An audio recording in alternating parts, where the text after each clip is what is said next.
can do the intro, Flex. Oh, I'm not in the mood. I'm not in the mood for Triforce is what it comes down to. I don't want to do this. All right. This podcast sucks. Shut up. Okay, I'm going to do it then. That was the intro. Carcass out of bed. That was the intro. Hi, everybody. Ignore that intro. This is a better intro. Hi.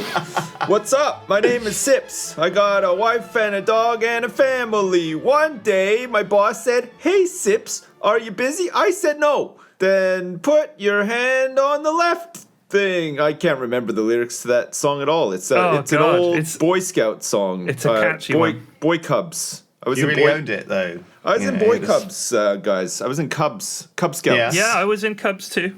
We used to sing that song a lot. Isn't your daughter in Brownies or Rainbows, P-Flex? My youngest is in Rainbows. My oldest is in Brownies. Yeah, it's good. It's character building. They have to go outside and play around in the mud and get badges and, help old ladies across the street. The weapons training is coming along as well. They've had to learn to use an RPG, set an IED, throw a grenade, proper ambushes. Yeah. All that kind of stuff. Wow. Yeah, moving forward in like fire teams. For the coming revolution. Yeah. Guys, I'm going to tell a story to you guys that I've never told anybody else before in my life, okay? Is it rude? Well, it kind of ruans my street cred, but I'm ready for it.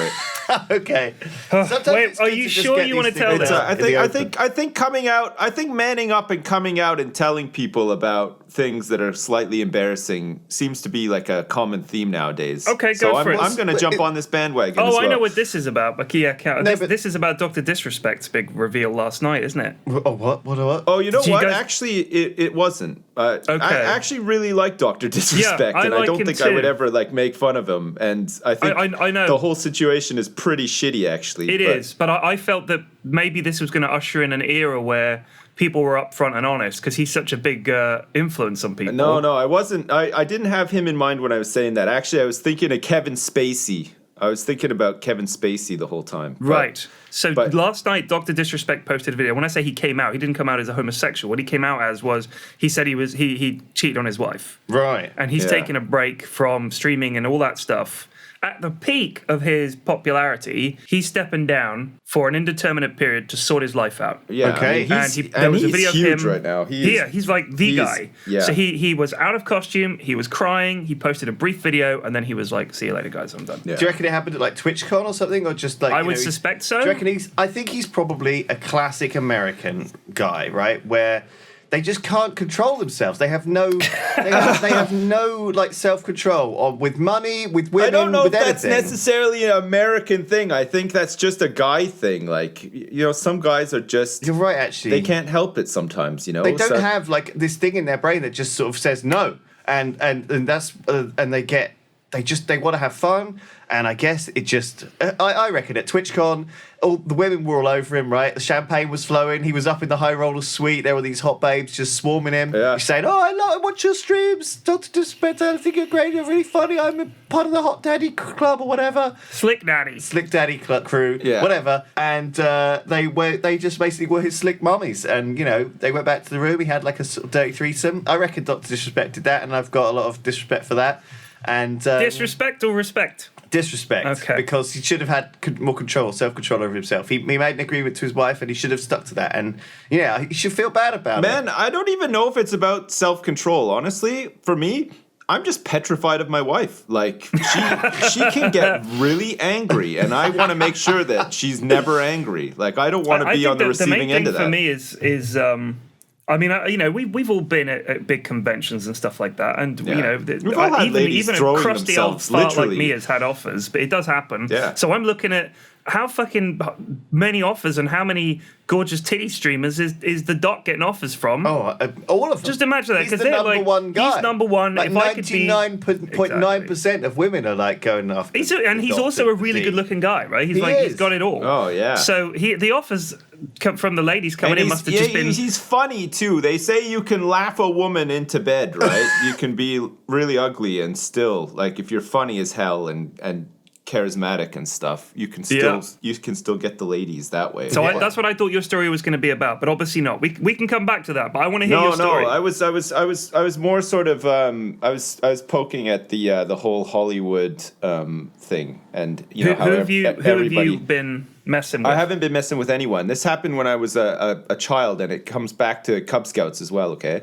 Oh, God. So I'm in Cub Scouts, the Cubs. Oh, God. And we go on a... we used to do these things better be like wholesome, every Sid. year. There Is was this a, about there was like a portage? winter... Almost. There was like a winter retreat that you went on. So you went like to this like huge like cabin in the middle of the woods for like a week. Like Okay. the whole pack and all the counselors and stuff. And there was like all sorts of stuff, snowshoeing on a lake, and like, you know, it was Ontario, right? So it was I cold always as fuck. think it's weird to have them be called counsellors, right? 'Cause you Yeah. realise that Stuff, it's yeah. some sort of camp for There's trouble. something wrong Yeah, with these and kids, it's yeah. all Jungle Book themed as well, right? We had like Akela and like Kayla Mowgli and Bagheera Yeah. and all these guys, all these grown men naming themselves after Jungle Book characters. Yeah. So anyway, so we're out there, and like before the we're internet. snowshoeing, and we're cooking potatoes in tinfoil on an open fire. and Oh, like, yeah, all, shit, all I haven't done that in years. all Yeah. the shit that you do in Cubs, right? You make like a dent in a tin can of I beef was like- beans, and you yeah. put that on the fire, and then when the dent like pops out, it's ready to eat. Ready to eat? Yeah.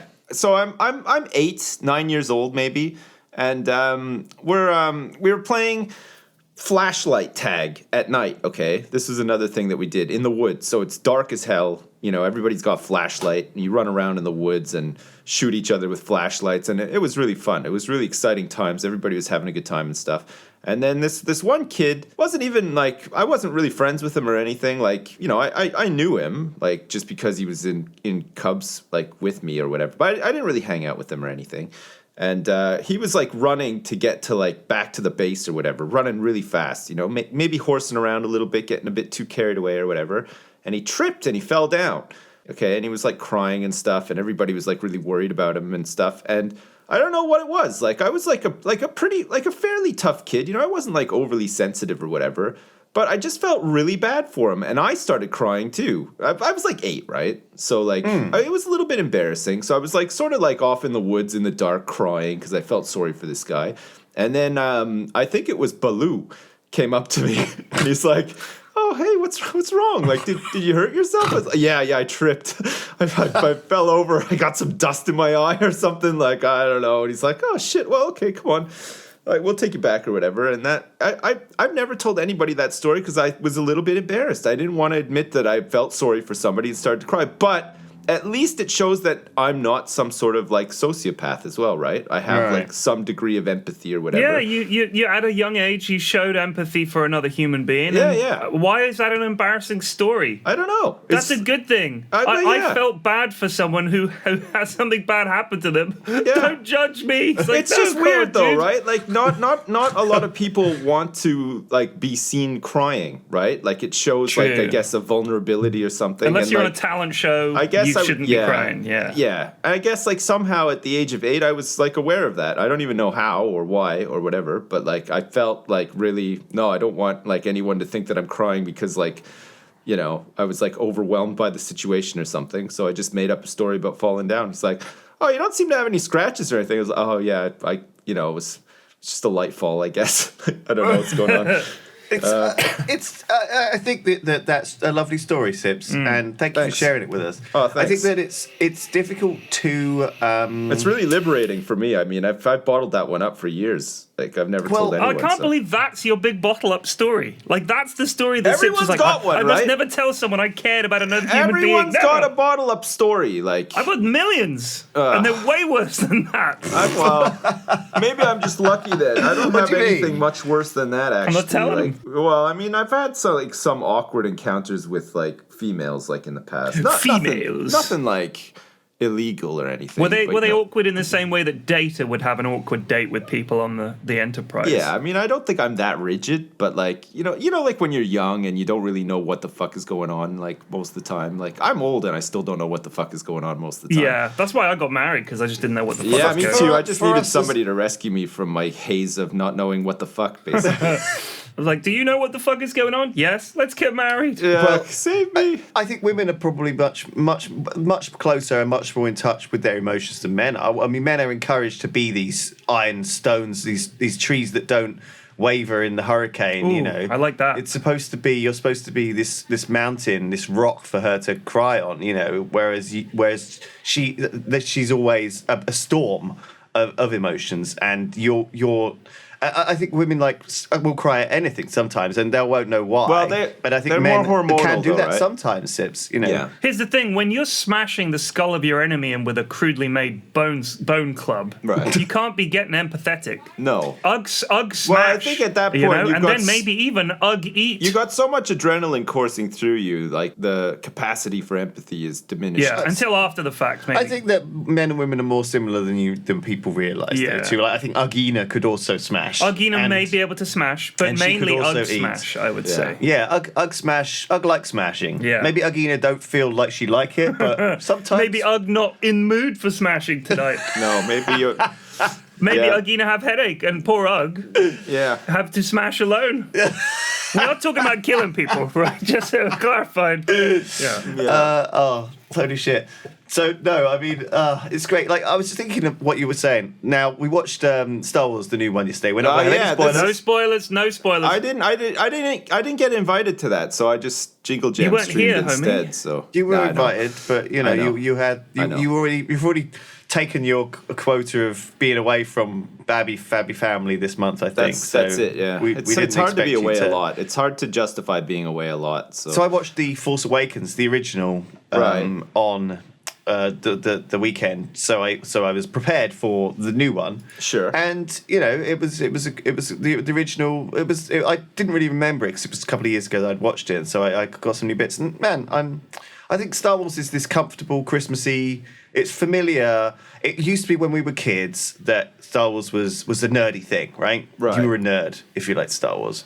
Now, if you're a nerd, you don't like Star Wars. It's like geek chic now, right? It's cool to be a nerd now somehow. It's cool to like Star Wars, and maybe it's cool to be a nerd, but the real people who actually, I think Star Wars has become so mainstream and so kind of, it's not. As a nerd, like I'm beginning to think that I don't like Star Wars. There's not enough there for the nerds, is what Right. I would say. Well, Like, if you I mean, think about Game of Thrones, that was real nerdy, but now that's mainstream. Yeah. So all the people I know that are like mega nerds are like, oh, Wheel of Time is the superior series now. Yeah. You know, it's like they've got to find the next. They're almost like hipsters. They don't want to admit they're hipsters because they probably hate hipsters. But now sci-fi has become. You've almost got to be a sci-fi hipster because you're like, yes, I enjoyed so and so, but I really think it was very derivative and the physics on those was ridiculous. You know, that's what you want as a nerd is something that satisfies every aspect. I don't think it matters. Like, there's a bit of something for everyone. I'm reading the new Andy Weir books. He did The Martian, and you really enjoyed The Martian. Didn't you, I Sips? liked that. Yeah, it was good. It was really good. He's got this one called Artemis, which is about on moon base, right? Does the guy get stranded on a moon base and they have to rescue him Not really. No. Does he have It's to more figure about- out how to grow potatoes on the moon? with poop?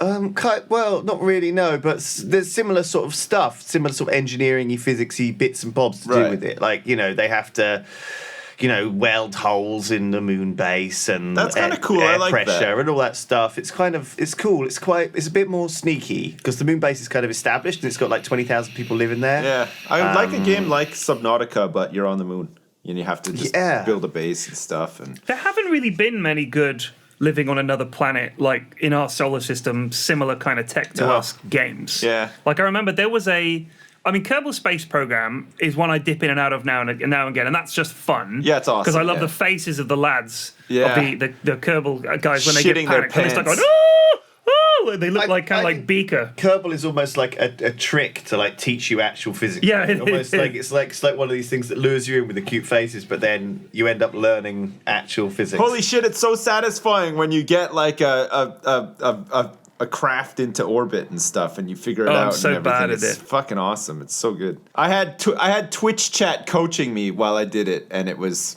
really something. It was definitely an experience. Maybe not one that I'd ever want to repeat again, but it was nice. So we're having a lovely Christmas live stream as of Wait, currently this recording Before session. before you move on, without spoilering Star Wars. I felt like I should move on to avoid chatting about Well, no, it. Carry don't on. spoil it. But what'd you think? Good, bad, medium? I really enjoyed it. You really Yeah, I did. thought, Okay. I thought it was Okay, good. because I read a couple of tweets from people that went with you guys who were like, I was disappointed. It wasn't what I thought it was going to be. Like, Yeah, well, those people are assholes. Right, okay. And I'm going to find who they are in the office and I'm going to kill them. you hate Right. when somebody has an opinion that clashes with yours, right? Like, No, that's not true. What I hate is when people have an opinion, they're like, I didn't like it, and the best reason they can give is, other people will like it, and I don't like the company that made it. Right. That's my problem. Like, Right. I don't. There are plenty of companies out there I don't like, but at least judge the film for itself. I think that don't judge it based on other shit. That's what I'm just saying. I think that Star Wars is, and movies in general are short form, right? We are exposed to Netflix shows. I really enjoyed watching the new Netflix Punisher. Yeah. And it's long form, right? It gives you really a time to ingest. Oh shit! get I still into need to those watch that. characters. Actually, I keep forgetting I about finished Punisher. it the other night. It is good. It's I'm good. with Lewis on this. Absolutely.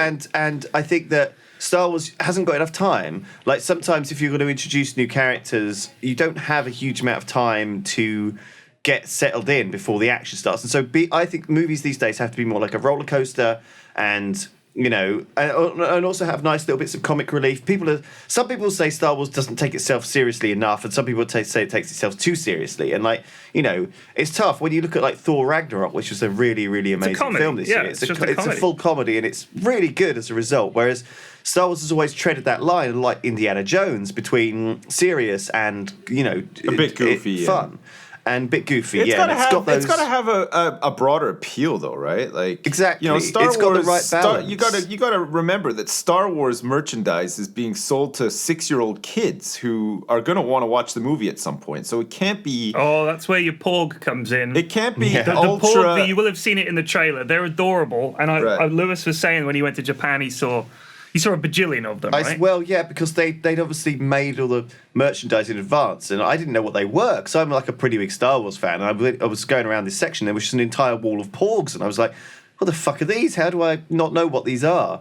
And then, a week after I came back from Japan, the Star Wars trailer came out, and it had the Porg in it. I was like, oh my God, it's like I'd seen the future or something, It was crazy. I think you got to take movies for what they are, though. Like, I'm at the point in my life now where going to see a movie, I'll go see something if I like the look of it, and it's more of an outing. Like, I don't hinge like an awful lot on whether the movie's going to be good or not. Like, I don't actually care. You're just glad to be out of the house. I'm just glad to be sitting in a dark movie theater, falling asleep half the time. Watching like something even semi-interesting is fine for me. Like, it really doesn't bug me. It doesn't need to fucking change my life or blow my fucking mind into pieces all over the theater. It doesn't need to make you tear up and, have an emotional moment in the woods, Do you know what, for instance, I was talking to Ben, and he hates Harry Potter. Now, I'm no big Potter fan, all right? I tease my wife about the fact that she's read all the books all the time. I'm never going to read the books. But it's fun shit. I mean, how could you hate Harry Potter? It's just well-made kids' movies. Yeah. He's like, and he says, because I hate Harry Potter. Like, it should have been obvious to me. Yeah, well, I hate it. Why? Because I hate Harry Potter. I was like, Ben. I mean, dude, I spoke to him. He got, 2 chapters into Red Rising and couldn't read anymore. Really? Well, Ben's one of these people, though, who, if something starts going... Like, he was watching Westworld, and Westworld has a lull. And he says, as soon as there's a lull... I'm on to something else. Yeah. Do you know what I mean? I'd rather not waste my time. But sometimes you have to push through lulls in series to get to the good bits. So I think Red Rising has a little bit of a lull in it. And I think that he got to... I definitely know the point at which he stopped. Yeah. The weird thing with Red Rising is the lull is at the start. The lull is kind of at the start. If the lull is helping to build up or whatever, it doesn't bug me that much at all, actually. Sometimes it's nice to just have a bit of a break from nonstop shit happening in action, because the thing with Red Rising is later on, and certainly the next 2 books are insane, almost stressful to read at times. It's just there's so fucking much going on and so many twists and stuff that it's just gets every nuts. Page something's happening. It does get pretty crazy. nutty. Yeah, fuck off. Fuck, I can't wait for the new book to come out in January. Jesus Christ. Yeah. That's next fucking month. Holy crap. I'm going to clear my whole calendar. I'm going to put some silky pajamas on, get some chicken noodle soup ready. And I was going to try and get the Bodega book out, but there's no point now because there's a new Red Rising book coming out. It would have been my book on the shelf, instead it's Red Rising, obviously. God, man. That's how it goes. I think they can coexist. You don't Maybe. Need to worry about that. Yeah. So how's the Bodega book going? Have you written much? I have, yeah. We're really, really close. Wow. I was trying to get it done in time for Christmas. Obviously, that's not going to happen. Yeah. But we are close. It's been a You while. wanted to cash in big time on the holiday crowds? No, I just didn't want to have to write it in 2018. Oh, right, I get it. Yeah. You wanted to write the sequel in 2018. Yeah, exactly. 2018 was Bodega 2, but we are close. We are close. Cool. So I got some man flu, guys. I must have picked it up like from my kids. My son's gonna be it's his last day of school today for Christmas holidays. He's gonna be on vacation for like 2 weeks. So hopefully that'll be a bit of a germ holiday for us as well. We won't get like too sick. But... Yeah, here's the thing: if you're sick, right? I was sick for like 3 weeks. And because I had a sub meetup, so a bunch of my Twitch subs met up with me in London, and we had a great day. We did all kinds of cool stuff. It was a lot of fun. But it was like one of those parties that kids bring their parents to get them all sick. Yeah, it was like that. It was like one of those measles parties, right? Parents bring their kids. So we all met up, and like I'd been sick leading up to that with like a pretty heavy cold. But I got over it just in time. We go out, have some drinks. I get back the next day and my throat feels like someone's trying to garrote me. And I realize that I've caught some kind of a horrible throat infection. And my glands on either side of my throat are like super swollen. And I was sick for another week and a half. And then I'm over it. But now I've come down here and I'm like, I'm going to be in the office. And I bet I'm going to get sick from all the people in the office. Yeah, right. And it's one of those things because the weird thing is when you're sick... and you talk to someone you know who lives miles away that is also sick at the same time with the same kind of symptoms, that's what makes me fear that when we talk about the future of the human race, it ain't going to be some fucking meteor. It's going to be a disease. It will. Some disease is going to come along and kill us all. It'll be like that superbug in the hospitals. That's going to get us exactly. all. Yeah. You're going to be like, man, I'm bleeding out of the eyes. How about you? Yeah, same here. Isn't it weird? Must be one of those seasonal things, and then your head explodes. It's going to be one of those bullshit like RNG disasters where like it's immune to like penicillin and something else, and fire, and it thrives. It thrives in like mild temperatures, and the ideal host is and it's airborne. You know what? I watched. I've never read the book, but I watched this old film called The Andromeda Strain, which I'm sure they're going to remake at some point. I read that book actually. That's a Michael Crichton book. Yeah, that's awesome. Oh, it was a really good one. So I think it was one of his Michael first. Crichton. I was reading the one that was posthumously. I've forgotten. Anyway, carry on. Okay. I didn't realize he died. Yeah, he died. Yeah. I didn't realize he died, but because there's been like 5 books released posthumously. Jesus. He was prolific. Yeah, he He was. wrote all these books and like never put them out. I mean, he's not John Grisham level prolific, where he manages to find a different story about a lawyer that you can span out to 1 billion pages. No, I don't know. Every few months. John Grisham's branched out a little bit. He's had a couple of books not about lawyers as well. Really? Yeah. What were they about? Just solicitors. He had one about like I think he grew up like on a farm or whatever. So he's had a whole bunch of books about like discovering yourself, like living on a farm and stuff. And they're all like pretty. He's a good writer, to be fair. So sorry. The one I was reading, I remember now. It was like Michael Crichton. It was before Jurassic Park. He wrote it, and he wrote it about the Bone Wars, which was those 2 guys who were archaeologists, and they were digging up like dinosaurs, but they were competing with each other to try and discover new dinosaurs, and they discovered all these different dinosaurs by like putting the bones together in dumb ways. But it turns out that like half the dinosaurs they discovered were not actually real. They just assembled them like wrongly from other bits of other dinosaurs. I don't think they had 8 legs. I'm pretty sure they did. It's the 8-legosaurus. I'm categorizing it anyway, Lenny. Fuck you. Lenny. 8 legs. Pete, what the fuck are you doing over here? The dinosaur, they ain't got 2 heads. Shut up, Lenny. So, man, I've been reading a bit more. Thank God I have, because it's great. Sorry, carry on. Michael Crichton books are generally very, very good, but the movie adaptations are usually pretty bad. Like what was I talking about? Andromeda Strain. Jurassic Park. Right. But the Andromeda Strain is a really good movie. Like, it's very 70s. They have computers, which look more like pocket calculators now. But they're like, well, I simply punch the command into the computer. It's one of those things where every button press, you can hear a room next door whirring. Like that with every button press. And then it spits out like a piece of paper comes out with the number 2 on it. And they're like, wow, whew, so easy. But they send this thing into space to grab something from a meteorite and then come back to Earth. And it's like caught a piece of this organic material and brought it back. It crash lands in this town, and the military goes to retrieve it, but the entire town is dead.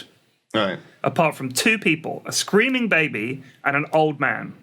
Okay, and they have to figure out what killed them, and all the people's blood is completely dried up. So when they cut them open, it's just dust that falls out. Right. And they're like, okay. So they take them to this special facility, and they've got this they've got the 2 survivors, and they've got the pod where the thing must be in, and they go through all this ridiculous, very scientific and sort of believable approach to solving this problem, and it's absolutely brilliant. It's not a fast-paced movie, but it builds in drama to the conclusion, and it is well worth seeing. I recommend it. I do recommend it. I don't think it's on Netflix, but Andromeda Strain is a great film. So it's the classic comet carrying a bit of DNA or a bit of virus, right, from space. Yeah. That's the panspermia theory that life was created on Earth from a jizz, a bit of jizz, a little bit of jizz on a rock. Yeah. But like that comet that's coming through the solar system at the moment, not space comet. Jizz. It's like a meteor. It's like a cigar shaped. Right? So it's like 10 times as long as it is wide. So it's like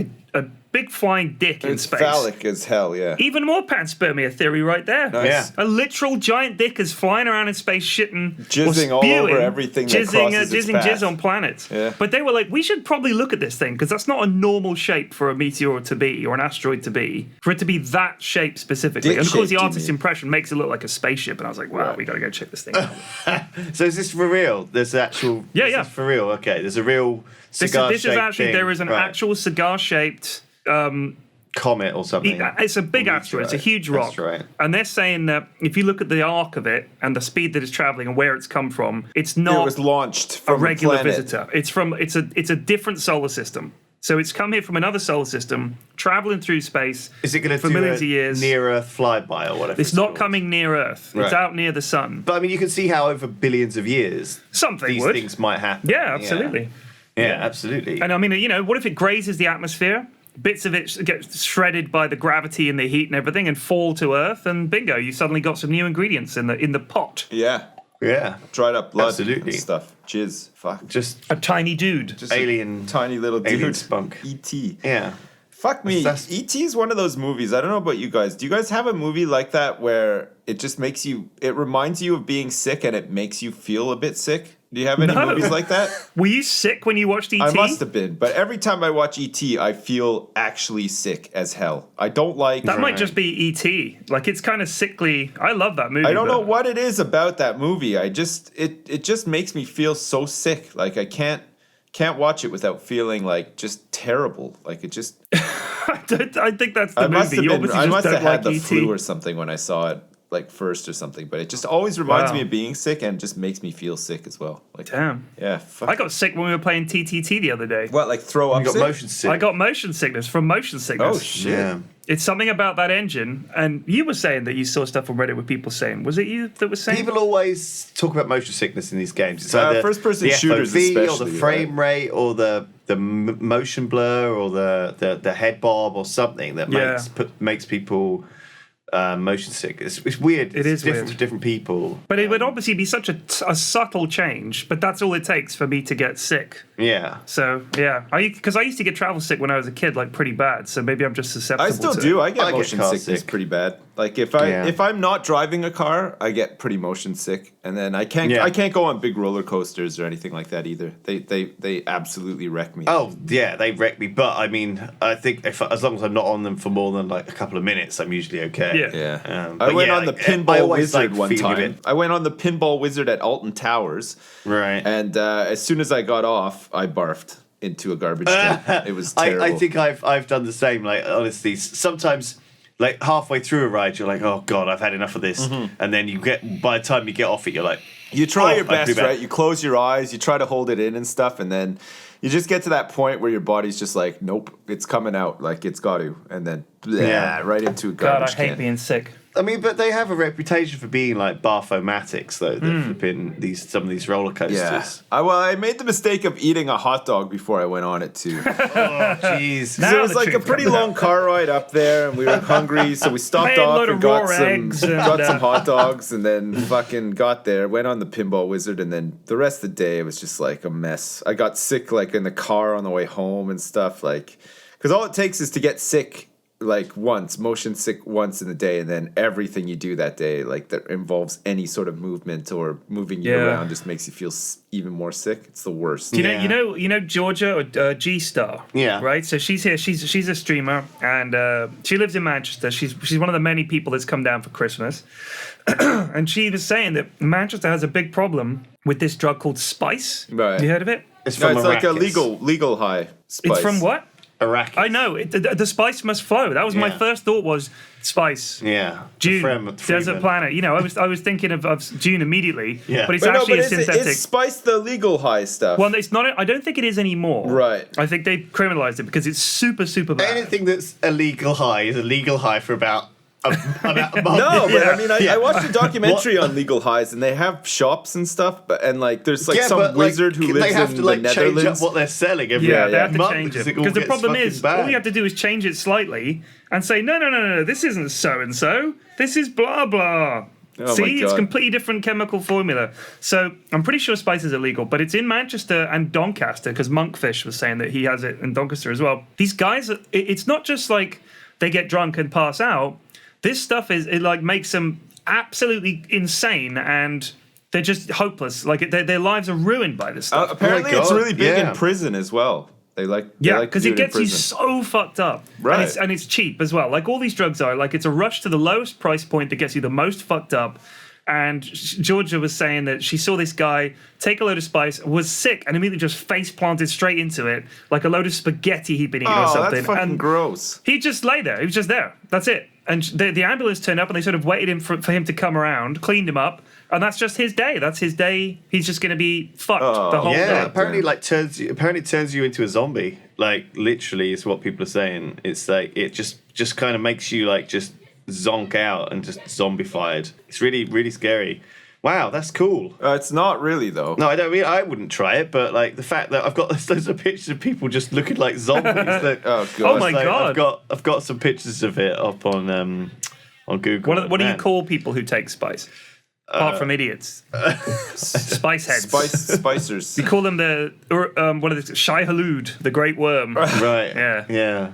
Herbalists. Shai Hulud. Oh my god. Herbs. Man, I don't know about those drugs. Like I saw, like I said, this documentary, and they were talking to this guy. He like nicknamed himself the Wizard or something, and he was like making all these synthetic drugs, like in Holland, I think it was. He had a lab and everything, and he was like he created a lot of these like early legal highs and stuff, you know, and he would just like cook up these concoctions and put like just like hints of like hallucinogenics or something in it, like not so that you would get like completely off your tits fucked up, but like a little bit fucked up sort of thing. People are always gonna put just so weird dumb stuff up their nose or in their ass or whatever. This is what people do. It's like from caveman times. You know, Ugg was like, Ugg finds weird thing in forest. In Ugg bum.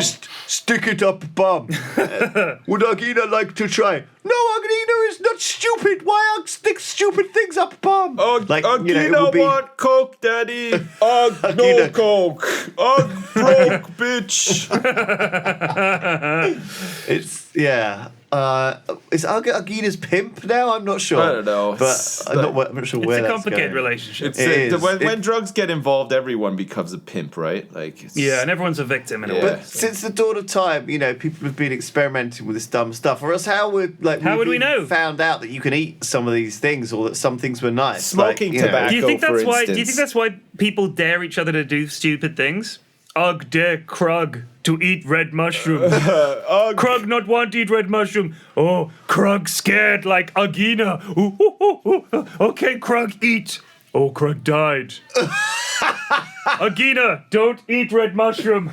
It killed Krug. Poop in display toilet. Krug do stupid thing. Not know why. Oh god, man. I mean that's literally the only way. Terrible accident happened. Krug full face first on red mushroom. Krug not well.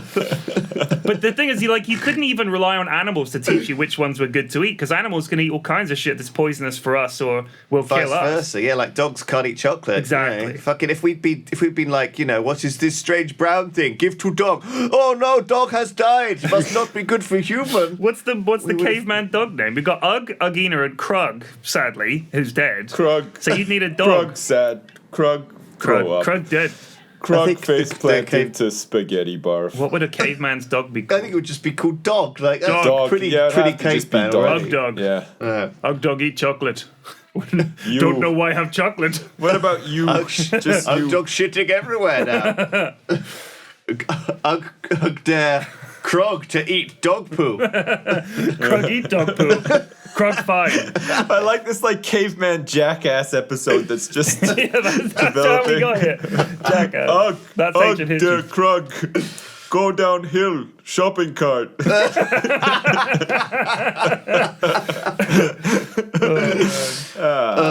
Fucking hell. I'd watch that. I would like to see cavemen nowadays. I would like to see what they Cavemen make nowadays. of it. I was thinking what would be interesting would to take someone from just like 200 or 300 years ago. Like, you know, have you heard of Samuel Pepys? Yeah. So Samuel Pepys was like, for anyone that doesn't know, he was a diarist, very famous diarist. He was a reasonably important guy. Like, he had pretty important jobs in his day. I think he was like in charge of the Navy or something at one point, but not in the military way. Right. And he was like an advisor to the king. He lived right around the time of the Great Fire of London, which was like 1666. That's right. He was around. He's got this like first-hand account of life in pre-Restoration London. So Restoration London was like post Great Fire, obviously, and it's fascinating. And his daily life, he's going here, he's meeting this guy, he's having lunch there. He details in his diary how he has sex with prostitutes and stuff like this, no biggie, and just talks a whole bunch of stuff. Now I'm thinking like his life was completely different to the way ours is now, and his values were completely different, everything like that. And he's not that far removed. 300 years isn't really that long. But for human beings, it is for us. It's pretty long. It is for us, but it's actually not that long. If you think about it, that's nothing. It's a blip. I mean, there are people that are over 100 years old. So imagine 3 of those people. That's it. You're in Samuel Pepys' time. It's crazy. It just shows, man. I don't want to be 100 years old. Like, man. That's not what I was saying. No, we're not. I'm just saying that if you can think about it, there are people who've been alive. I mean, I think one of the oldest people alive was born in like 1898 or something ridiculous like that. Yeah, there's like, I think the oldest person alive is like 125 years old or something. Yeah, it's insane. It's like French, possibly. So a couple of them, and you're right back in Restoration London. It is interesting how the different values, I mean, how we haven't changed as organic species since then, but what we perceive to be correct and wrong, or good or bad, or right or wrong, or evil or good, I'm has wrong. changed dramatically. She's not alive anymore, but she died. So okay, the oldest verified person on record is French woman Jeanne Calment, who was born in 1875. Jesus. And died in 1997. Jesus. All right, so Damn. she lived for 122 years and 164 days. Man, I bet she was still getting out and about doing Still having a great time. Supercentenarians. That's what they call them. Supercentenarians. Supercentenarians. Wow. Yeah. There's a Japanese woman who lived for 117 years. Yeah. They have a lot of these dudes where it's just like their birth certificate is just a handwritten note that they just kept in a bag in like a barn somewhere. And they were like, yeah, I was born in 1703. What of it? You're like, could you prove it? Well, there's my birth certificate. Well, it's just that birth and certificate are both spelt wrong, and there's no photograph, and it looks like it's in your handwriting. That's me, all right. You know, that's the proof. The Japanese woman is called Nabi Tajima. She was born on the 4th of August, 1900, 117 years ago, and she's still alive. Damn. That's nuts, eh?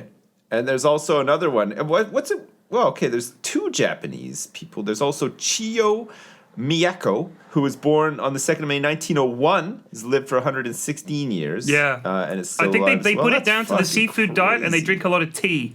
And they're not. Right. They're not. I think in general the Japanese lifestyle is quite healthy. It seems to be there's four Japanese people still alive who are over 110 years old. Yeah. And 2 Italians. And there's one American. That's right. There's one American here. And so Delphine Gibson. She's born in 1903. She's still alive, 114 years old. She was born on the 17th of August, 1903. So imagine sitting down and having a powwow with Debbie. When you look at these people, right, there's like 3 large groups of people who are the most long-lived people in the world, okay? And there's one of them is in a group of people in Japan, one of them is this group of people in Italy who have this Mediterranean diet, and one of them is this group of people in America who are quite religious.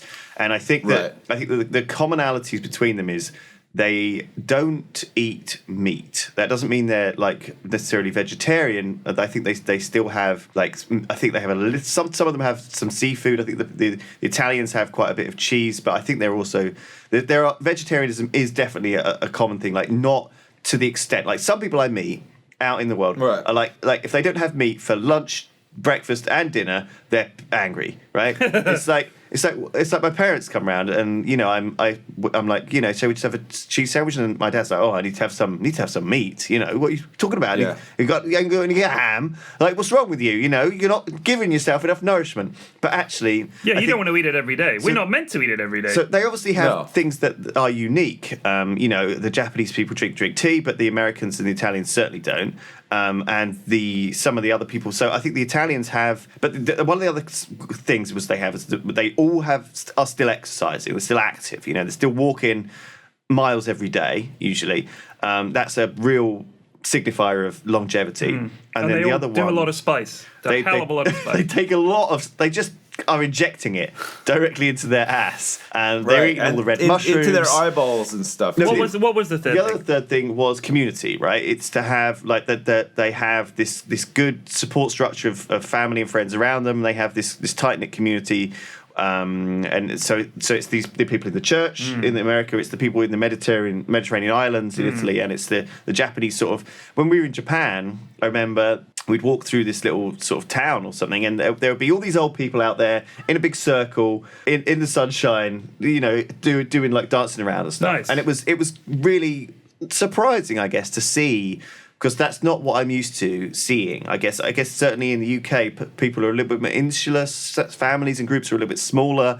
I don't think putting people in old folks' homes is the same as what they have in Japan necessarily, or some of these tight knit communities where they respect their elders and they live with them and they look after them and they live in these larger groups. And I don't know. So yeah, stay active. Don't eat too much meat. And have a good community around you. Don't be lonely. Get out there, join groups, that's join funny, social groups. Talking about old folks' homes, there's an old folks' home near me in Twickenham. That's like an old folks' home for actors. Yeah. And stage performers, and they're all like super old. So you've never heard of any of them, but they're obviously famous in their day. So my mum looked them up, and she was like, "Oh, I remember him. He was quite the hunk in his time." Right. And now they're living in that home. Like you never see them, but the house is amazing. They have all kinds of cool stuff going on. Occasionally, you'll see like a party through the window. You'll see like a party when my face is pressed up against it, trying to catch a glimpse of what's going on in there. They appear to be having a good time and everything. They have good Christmas decorations every year. But I was like, maybe that's really good. Maybe the actors are going to be happy because they're in a home with other actors and they've got like a social thing going on. I bet their Christmas play is knockout. Like I bet that's amazing. But maybe that's it. Being stuck on your own in one of those granny flats, praying that your kids visit you once a fortnight or whatever. Oh God, that can't be healthy. No, I don't think it is. I think physical health though is just as important as mental health. I think that people underestimate that a lot, and you can see it a lot that people like almost like when hate to say it when you've got this old couple and one of them dies, the other one usually doesn't stick around much longer, do they? And it's certainly a thing that I think maybe having the internet will change that. Cannot be so good. As long as the Dota servers are running, I'm good. Right, I see. So if your wife were to like conk it, you wouldn't even notice. You'd be like, well, better go Q US East. It's great. Oh man, we live in interesting times, definitely. We do, yeah. I just imagine that old Debbie from the 1900s all the way up to like born in 1901 and then living through everything that led up to like 2017. Of the 20th century, yeah. I mean, that's fucking crazy. She lived through 2 world wars, like countless fucking conflicts, like that America got involved in as she being America. She went from a world with no cars to cars everywhere. Absolutely, yeah. Like became technology. A thing. We went into space. 9/11 and terrorism and space, Jesus. JFK, like holy shit, so much stuff has happened in her lifetime. It's insane. Yeah, I wonder, like people sort of. I think a lot of people in our age seem to think that science is going to dig them out of holes almost. It's like going to be like, oh, by the time I'm old enough to get this disease, they will have solved that disease, or by the time, global warming is a thing, the boffins in the lab will have come up with some answer for it, so we won't have to bother, terribly worry about it. Well, It's weird though, because the world is like, we've talked about this before, I'm sure. The world's changed a lot since like the 60s and the 70s. I think like in the 60s and the 70s, there was a sort of spirit of like progressiveness and, you know, like curing things and solving problems and doing stuff because it was like really awesome and stuff. And now it's a lot more sort of focused on how much money you can make off these things, and it hamstrings the whole thing, right? Yeah. So like instead of curing diseases, now we manage them and we charge people for the management of those diseases. I think that's that's a quite cynical outlook on it, but I think that is just an inevitable consequence of absolutely the way that our economy is set up. You know,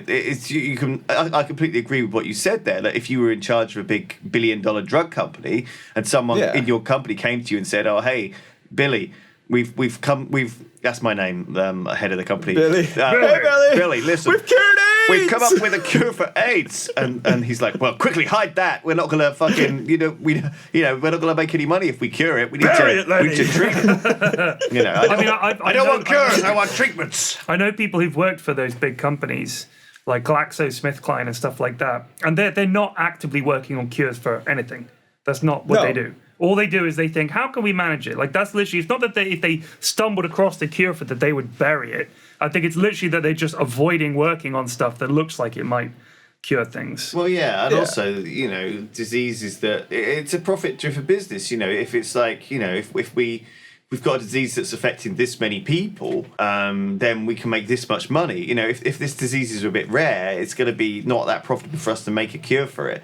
But also that kind of encourages them to make up diseases almost as well, or to try and define what diseases are. I think this is the most difficult thing when it comes to mental health, because everyone's different. Everyone's mental health is different, and so how do you do it? How do you make a drug for that works for one thing that works if you look at something like autism, if you look at autism, the idea that there's been an explosion in the number of people that have autism is as wrong as saying that there's been like an explosion in the number of people diagnosed with carpal tunnel, right? Before people knew what carpal tunnel was, of course there were no fucking people being diagnosed with it. Same with autism. Before it was fully understood, or as well as it is now, of course people weren't being diagnosed with it as much. There's not been an explosion in cases.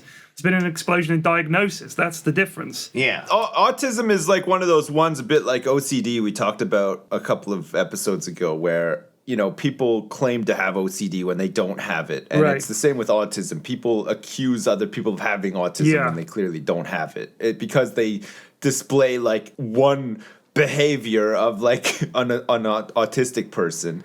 They call them autistic or whatever, and they're not diagnosed autistic. They're not autistic. Yeah. But it's like one of those things that just gets thrown around very loosely now. I think it's a little bit like your emotional thing, Sips. You're almost like saying, "Oh, well, I had an experience where I was sympathetic to a guy who'd fallen over when I was 8 years old. What's wrong with me?" And so you're saying, "What's wrong with me?" I'm some sort of pussy. What's wrong with me? But if you haven't had experiences like that, or you have, it's totally fine. Like it doesn't make you weird or different to not, when you're a kid and you're not really sure, and in your mind is like setting up, like, I'm sure everyone's had embarrassing moments where they, I don't know, poop the bed, or I'm not talking about myself. God, many times. Or, said something that was mean, or don't feel bad about that, because the fact that you're, almost like the fact that you're aware that happened kind of negates that. It's like people who are actually insane don't think they're insane.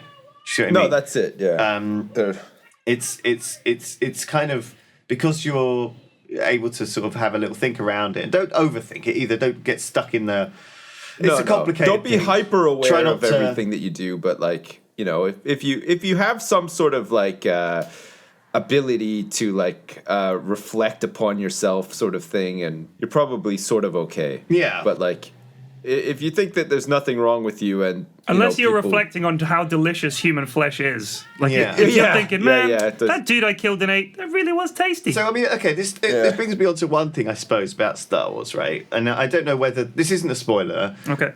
Star Wars people are like stormtroopers, okay? Not because they've got the masks on and because they're all uniform. they aren't people, right? And so you can blow them up and fling them off cliffs and do all this to them, right? If they had their masks open and they had human faces and you saw them contort into horrific, or have their chins like blown off, it would be a very different movie. He was humanized the moment he took his hat off, right? That's right. He suddenly became, and so it's kind of, but also in the same way, there is one bit in the new Star Wars which, if you really are like super anti-spoilers, this is, I don't think this is a spoiler, but if you are super anti-spoilers and you haven't seen the movie yet and you're like, just I don't want to hear anything, for a second. Don't pause. Just how long are you going to mute skip, for? like literally a minute. Okay, 1 minute. Yeah. But yeah, so here we go. So this is Chewie dies. It's a bit with there's a bit with porgs, right? Right. And there's a bit where it's like a throwaway scene where Chewbacca is holding a cooked porg. Right. And it's like a little miniature chicken. It looks like a rotisserie chicken that has been cooked, like a Tesco chicken. It looks delicious. It looks delicious. But the point is that almost, for me, defined like the difference between what we see in supermarkets and what we see in... So for kids, they won't even be able to tell that they won't even be able to associate that cooked porg with a real porg. Maybe, yeah. Right? Because it's like so I think he's just almost eating chicken somehow. Yeah. Do you see what I'm saying? Because most kids like don't have that difference. But if you'd actually seen Chewbacca have to put a net over a porg and then like strangle the porg to death and then like pluck all the feathers off the porg, slit its jugular and drain it and then out drain it of its stuff, blood, stick a fucking rotisserie thing up its ass and roast it on the fire for 5 minutes. And then you witness Chewbacca sitting there thinking, "Hang on a second, I've done this once. What if I did it a million times?" Well, exactly. And then he For a starts start, like a all the slaughterhouse. porgs are sitting around him in this little bit of the film, being like, if those porgs had seen him, like, they'd be running a mile for a start. Yeah. Because he's surrounded by. So anyway, that I don't think that's a real spoiler. It's not a real spoiler. It's not a clutch scene. It's not important, But for me, that was a really weird moment in the movie that almost signified that the people who've made this movie are very hyper aware of what they can and can't show to kids and what's okay to show to kids and what the censored violence is. It's like stormtroopers are okay to kill and maim right, but not the and porgs. put through a fan. One of them falls through a fan. One of them gets confettied. And that's he gets confettied, and it's like it's okay because he's in a mask and he's nameless and he's faceless and he doesn't have a line. Right. And the violence is totally cool because these You're right. But maybe the next movie that's not part of the trilogy, like Rogue One, will be about that stormtrooper and the events that lead up to him getting confetti. So you have like a... you can see what his family life is like, and he's like... I guess, I don't know if it turns out he's a prolific pog eater and stuff, and then like you don't feel so bad when he gets confettied because he's a fucking monster. I'm just wondering whether we normalize things that we shouldn't normalize through these types of little clever Hollywood tricks and tips to get away, because they're right on the edge of not being okay, right? Do you know what I mean? They're right. We can. They're human beings, but because we've put masks on, we can do whatever we want to them. Well, they're mostly clones, though, right? Like, is that clones of people too? But they're not clones in this, are they? Because Finn isn't one, is he? Yeah, no, they were clones. Oh, that's true. Remember, Yeah, they're not clones. They were clones, and but so they're not. like, but even then, if you clone a human being, are you saying that the clone is not a human being? Are they all expendable at that point? I don't know. It's a tough one. I mean, your kids are like I think a kind if there of was clone. duplicates of me, I would say they're pretty expendable actually. No, but clones of people, man. That's the whole point. I mean, people will. I don't know where I was going with that thought, but I think I was just sort of wandering around it because it's kind of weird, isn't it? It's kind of weird. Anyway, it's been there for ages. It's been around for ages. People need to find harmless exits or whatever it is for their animal urges. Harmless like ways to get out their releases. Yeah. And it's a classic thing. I think like Bertrand Russell said that that's a thing that we need because we are cavemen. Yeah. And we have these urges, and maybe like having these things that are fairly. So you think we can voyeuristically satisfy our desire to see someone getting confetti? But maybe, yeah. But maybe it doesn't need to be that. Maybe it just needs to be like the Splatoon kind of, cartoony. I mean, people but that's exploding why into puffs of fireworks. Right. I think that's why sport is so popular. It's because essentially you're watching a struggle, a physical struggle between two people, often requiring strength or skill, and it's all like we love to watch sport where an object is thrown or hit very accurately or kicked. Like there always needs to be a token involved tennis ball, football, basketball, baseball, cricket ball, anything. It always seems to involve some kind of token. Yeah, what about karate, though? Well, karate is fighting. That's just the pure sport, like boxing, wrestling. Yeah. Or, so, I mean, there are some things like Formula Wrestling. 1, which obviously probably doesn't appeal to our caveman instincts, but more of our sort of, ooh, look how fast they're going instincts. Well, competitiveness. Yeah, but even just seeing look at drag racing. Drag racing, you're just watching two very loud, noisy things go, along a track. So that's appealing to our sort of, sort of a wow, isn't that cool? So, but I think a lot of sport, if you really look at it, we want to see crunching tackles and people getting kicked up in the air. And we want to see amazing feats of dexterity and stuff like that. Yeah. And I think that's the same kind of thing. As much as we would like to see UGG really smash that wildebeest. Because I don't know how much human-on-human killing is built into our caveman genome, in a sense. Like how much of that needs to be satisfied by, when you watch a movie, how much gratuitous violence does there have to be? Does there have to be any? Because I watch a lot of kung fu movies, and they don't have to fight necessarily 500 different guys. It's mostly just a couple of guys fighting for a while, or one big guy, two badasses, and they're both super badass. Yeah, like, who's the most badass? Do you know what I mean? That's what it's about. It's like a struggle. It's like wrestling. Here's the thing, right? Wrestling is not one guy versus 500. It's true. Although that would be awesome. No, but the thing is, movies didn't used to be this violent. TV didn't used to be this violent. When there's a director called Sam Peckinpah, right? He directed a very famous Western called The Wild Bunch, one of my favorite movies. And this was revolutionary in terms of the violence it portrayed on screen. All right? No film had been this violent before. Like, films were just not violent. If someone shot, you'd see a shot of them going bang, and then you'd cut to a shot of the guy going erg and falling over. So having the shot of the guy pulling the trigger and someone dying in the same frame was like unheard of. Yeah, the old war movies with like the ballerina death scenes. Right, and it's like that. So nowadays, I mean, geez, if you look at, like you were saying, that guy gets turned into confetti. That wouldn't happen in a movie 50 years ago, especially a kid's movie. Well, exactly. I mean, even in Star Wars, think about the original Star Wars. A lot of the time they were, especially in the first movie, they're running away from the stormtroopers. Yeah. Right? They're not actively just siding their way through these places. Yeah. It's kind of like. But so if this is about satisfying some innate desire in us to see people getting torn apart, why is it only now? Why didn't we have that previously? Or was it literally because that was most people's everyday for a very long time? This has tested well with audiences, and it's this natural evolution towards what people want? No, I think our daily lives are so non-violent and non-struggle based in the West that we're happy to see this kind of shit. We're just desensitized to it because we're not sensitive to it. I don't think we were ever desensitized to it. I just think we were never sensitive to it because it's just an alien concept to most of us. I think it might just be the whole concept of facelessness, though. If you can't put a name and a face on something, then you don't value it, and you're happy to just kill it. Maybe. Do you know what I mean? Yeah, maybe. Like a stormtrooper. On the topic of violence and people getting killed, it actually sounds in the background like that's happening in your office. Is that Mousy? Mousy is recording in our office, so this whole podcast has been punctuated by screeching, by Mousy screeching, screaming. Yeah, she isn't being strangled. I promise. She's fine. Maybe she is. Actually, we definitely don't have it. I was tempted to look because earlier it sounded like she was sobbing, but then I realized it was all part of the video. So whatever it is she's recording. If a video comes out and it's a tearjerker, there's a lot of it's a real tearjerker.